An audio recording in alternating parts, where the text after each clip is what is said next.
नमस्ते एवरीवन। आज हम लोग एक नया चैप्टर शुरू करेंगे अप्लाइड फ़िज़िक्स का, जिसका नाम है मॉडर्न फ़िज़िक्स। ये आपकी अप्लाइड फ़िज़िक्स में चैप्टर नंबर 7 है, जिसमें आपको लेज़र और ऑप्टिकल फ़ाइबर के बारे में पढ़ना है। तो उसके पहले टॉपिक से हम शुरू कर रहे हैं। पहला टॉपिक है लेज़र।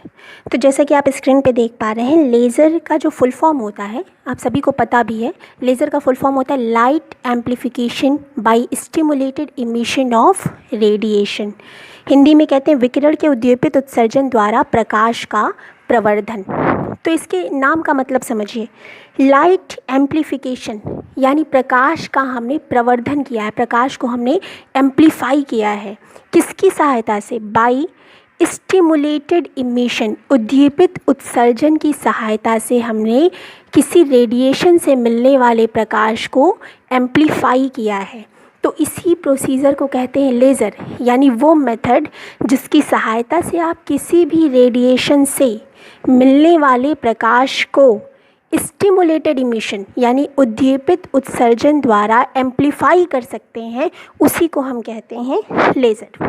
तो लेज़र क्या है? एक ऐसा प्रोसेस है जिसकी सहायता से हम किसी भी रेडिएशन, जैसे सन की लाइट को रेडिएशन से मिलती है, तो ऐसी किसी भी रेडिएशन से मिलने वाली लाइट को स्टिमुलेटेड इमिशन की सहायता से एम्प्लीफाई कर दें। एम्प्लीफाई करेंगे तो उसकी इंटेंसिटी क्या होगी? बढ़ जाएगी, उसकी ऊर्जा, एनर्जी बढ़ जाएगी।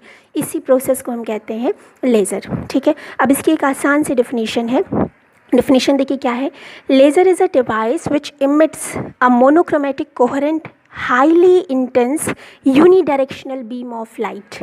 लेज़र एक ऐसी डिवाइस है जिसकी सहायता से हम मोनोक्रोमेटिक, मोनो का मतलब सिंगल, क्रोमेटिक का मतलब कलर, मोनोक्रोमेटिक यानी सिंगल कलर वाली लाइट, कोहेरेंट, कोहेरेंट यानी कला संबद्ध, ठीक है, हाईली इंटेंस यानी जिसकी इंटेंसिटी बहुत अधिक हो, यूनिडायरेक्शनल और जो सिर्फ एक डायरेक्शन में चलती हो, ऐसी लाइट की बीम को लेज़र डिवाइस जनरेट करती है, उत्पन्न करती है। यानी लेज़र एक ऐसी युक्ति है जिसकी सहायता से हम एक वर्णी यानी एक कलर की कला संबद्ध और बहुत ज़्यादा तीव्रता वाली एक दिशा में चलने वाली प्रकाश की किरण को उत्पन्न कर सकते हैं। इसी युक्ति को हम क्या कहते हैं? लेज़र कहते हैं।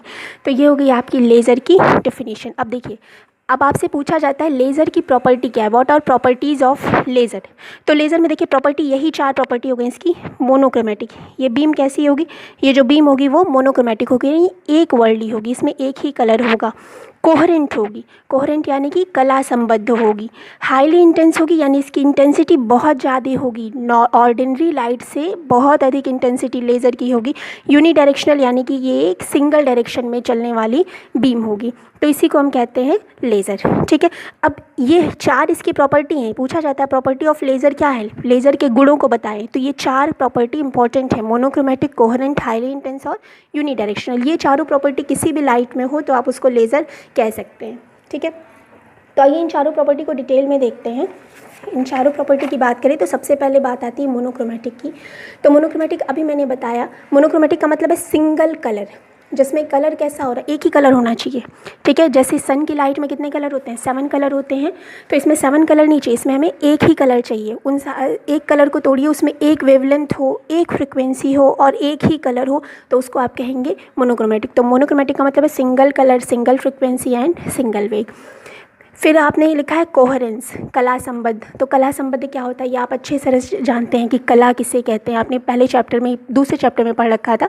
तो कोहेरेंस का मतलब है 2 और मोर light rays which has constant phase, 2 या 2 से अधिक प्रकाश की किरणें जिनका फेज क्या है? कांस्टेंट है, जिनके बीच में फेज कांस्टेंट है समय के रिस्पेक्ट में, उसी को हम कहते हैं कोहेरेंट लाइट वेव। ठीक है, तो ये कला संबद्ध किरणें हो गई। ठीक है, ये जो कोहेरेंस होता है ये 2 तरह का होता है। कोहेरेंस 2 तरह का होता है। कौन कौन सा? यहाँ लिखा हुआ है, एक टेम्पोरल कोहेरेंस और एक स्पेशियल कोहेरेंस। ये 2 तरह के कोहेरेंस होते हैं। ठीक है, तो दोनों के बारे में ज़्यादा आपको नहीं पता होना है, लेकिन डेफिनेशन पता होनी चाहिए, टेम्पोरल और स्पेशियल। तो टेम्पोरल कोहेरेंस क्या होता है? टेम्पोरल कोहेरेंस का मतलब है correlation between waves observed of different moments of time, यानी जो अलग अलग समय पे वेव आपको मिल रही हैं वो सब आपस में कोहेरेंट हैं। ठीक है, समझिए, जैसे कि मान लीजिए आपने लेज़र बीम जनरेट की, तो लेज़र बीम को पल्सेस के फॉर्म में जनरेट करेंगे। तो पहले आपको पहली पल्स मिली, ये आपका टाइम है, इस एक्सिस पे आपने टाइम बना रखा है। तो पल्सेस के फॉर्म में मान लीजिए यहाँ पे आपको पहली पल्स मिली dt टाइम में, ठीक है। फिर आपको दूसरी पल्स मिल गई कुछ इस तरह से, ये भी dt टाइम में मिली, और आपको तीसरी पल्स मिल गई कुछ इस तरह से, ये भी dt टाइम में मिली। तो 3 तरह की पल्सेस मिल रही हैं, तीनों dt समयांतराल में, ठीक है। ये तीनों अलग अलग समयांतराल में। तो अलग अलग समयांतराल में जो ये पल्स आपको मिल रही हैं, ये अलग अलग समयांतराल में मिलने वाली पल्स एक दूसरे के लिए कला संबद्ध हो, यानी जिस ऐसी कला इसकी है वैसी ही कला इसकी भी हो। तो इसको आप कहते हैं टेम्पोरल कोहेरेंस। टेम्पोरल कोहेरेंस का मतलब है कि अलग अलग समयांतराल में मिलने वाली जो तरंगे हैं, जो पल्सेस हैं, उनकी लेज़र पल्स के फॉर्म में चलती है, जो पल्स हैं वो पल्स आपस में कोहेरेंट हैं, आपस में एक दूसरे के कला संबद्ध हैं। इसी को आप कहते हैं टेम्पोरल कोहेरेंस। फिर दूसरा आपका आता है स्पेशियल कोहेरेंस। तो स्पेशियल कोहेरेंस क्या है? Correlation between waves at different point in space. Space में, यानी स्पेस डायमेंशन की बात हो रही है, X axis, Y axis, Z axis. इन एक्सिस में जो वेव्स के अलग अलग पॉइंट हैं वो सब आपस में क्या हों? कोहेरेंट हों। जैसे कि आपके पास 2 वेव मिली टाइम के साथ, ये टी है और ये आपका कोई एक्सिस है। यहाँ पे एक वेव कुछ इस तरह से जा रही है और दूसरी वेव कुछ इस तरह से जा रही है, ठीक है। तो इस वेव के 2 अलग अलग पॉइंट, अगर ये पॉइंट और ये पॉइंट एक दूसरे से कोहेरेंट हो, यानी कि अगर आप इसका एंगल देखें तो ये दोनों का एंगल क्या है? दोनों का फेज़ है π/2, दोनों सेम फेज़ में है। तो दोनों सेम फेज़ में, तो ये दोनों पॉइंट क्या है? स्पेशियल कोहेरेंस में है। तो ये दोनों पॉइंट आपके स्पेशियल कोहेरेंस में हो जाएंगे। तो कोहेरेंस कितने तरह के होते हैं? 2 तरह के होते हैं, टेम्पोरल और स्पेशियल। टेम्पोरल में अलग अलग समयांतराल में मिलने वाली लाइट की अलग अलग पल्सेस, लाइट क्या होती? पल्सेस के फॉर्म में चलती है ना, बंडल्स ऑफ पैकेट। वो सारी पल्सेस जो हैं एक दूसरे के कोहेरेंट हैं, कला संबद्ध हैं। और स्पेशियल कोहेरेंट क्या है? स्पेस के किसी 2 बिंदुओं पर मिलने वाली 2 अलग अलग वेव आपस में कला संबद्ध हैं। इसी को आप कहते हैं स्पेशियल कोहेरेंस, ठीक है। अब ये लेज़र की बेसिक इन्फॉर्मेशंस थी। तो यहाँ पे समझिए लेज़र का यूज़ कहाँ कहाँ, यूजेस ऑफ लेज़र लाइट कहाँ कहाँ कर सकते हैं। तो यूज़ करने के लिए आपके पास मेटल कटिंग, मेटल्स को जब काटते हैं तो लेज़र लाइट का यूज़ करते हैं। ड्रिलिंग का जो काम होता है बिल्डिंगों में, तो ड्रिलिंग करने के लिए भी हम लेज़र लाइट का यूज़ करते हैं। आजकल आपने मेडिकल फील्ड में देखा है, आँखों की सर्जरी होती है या जो बालों को उगाने की प्रक्रिया होती है वो भी लेज़र लाइट से होती है। बार कोड रीडर, जो बार बने होते हैं छोटे छोटे कई चीज़ों पे, जैसे चेक पे कई तरह के बार बने होते हैं, तो उन बार कोड रीडर को रीड करने के लिए भी हम लेज़र लाइट का यूज़ करते हैं। लेज़र प्रिंटर आपने देखा है, ये कलरफुल प्रिंट निकालता है, तो लेज़र प्रिंटर में भी यूज़ करते हैं। और आप कई तरह के लेज़र लाइट शो देखते आ रहे हैं, तो ये सारे लेज़र लाइट के यूजेस हैं। तो लेज़र लाइट के यूजेस क्या क्या हैं? मेटल कटिंग, ड्रिलिंग, फिर आँखों की सर्जरी, बार कोड रीडर, फिर आपको लेज़र प्रिंटर बताया गया, लेज़र लाइट शो। इस तरह से लेज़र लाइट के कई तरह के यूज़ हैं, ठीक है। अब लेज़र के बारे में कुछ और चीज़ें समझते हैं। जैसे कि आपने देखा होगा कि ये स्ट्रक्चर आप सब पहचान रहे हैं, केमिस्ट्री में आपने पढ़ा है कि किसी भी न्यूक्लियस के चारों तरफ अलग अलग ऑर्बिटल होते हैं और इन ऑर्बिटल में इलेक्ट्रॉन क्या करते हैं? रिवॉल्व करते हैं, ठीक है। नाभिक के चारों तरफ इलेक्ट्रॉन घूमते हैं, तो इन ऑर्बिटल को एक नाम देते हैं, जैसे कि इसे K कहते हैं, फिर L, M, N, इस तरह कई तरह के ऑर्बिट होते हैं। होता क्या है, इन सारे ऑर्बिट की अपनी एक एनर्जी होती है। जैसे ये जो K ऑर्बिट है, इसके पास अपनी एनर्जी होगी, मान लीजिए इसको आप E1 कह रहे हैं, ठीक है। ये जो K पहला ऑर्बिट है, इसकी एनर्जी E1 हो गई, ठीक है। फिर इसी तरह दूसरा ऑर्बिट है, उसकी एनर्जी E2 होगी, तीसरा ऑर्बिट होगा उसकी एनर्जी E3 होगी, चौथा ऑर्बिट होगा उसकी एनर्जी E4 होगी।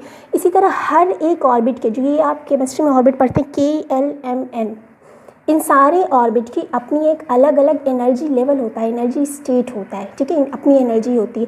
तो मान लीजिए पहले वाले ऑर्बिट की एनर्जी E1 हो गई, दूसरे वाले ऑर्बिट की E2, तीसरे की E3, E4। अब यहाँ पे जो आप फिगर में पढ़ेंगे इस चैप्टर में, उसमें इसी ऑर्बिट की एनर्जी को इस तरह से दिखाया जाएगा। ये पहले ऑर्बिट की एनर्जी होगी E1 K की, ठीक है, फिर E2, ठीक है, L की, फिर E3। इस तरह की ऑर्बिट की एनर्जी आप पढ़ेंगे, ठीक है। तो इस तरह से आपको इन्हीं ऑर्बिट की जो एनर्जी है उसको आपको इस फॉर्म में दिखाया जाएगा और कुछ इंपॉर्टेंट डेफिनेशंस बताई जाएंगी जो कि आपको समझनी है। तो देखते हैं,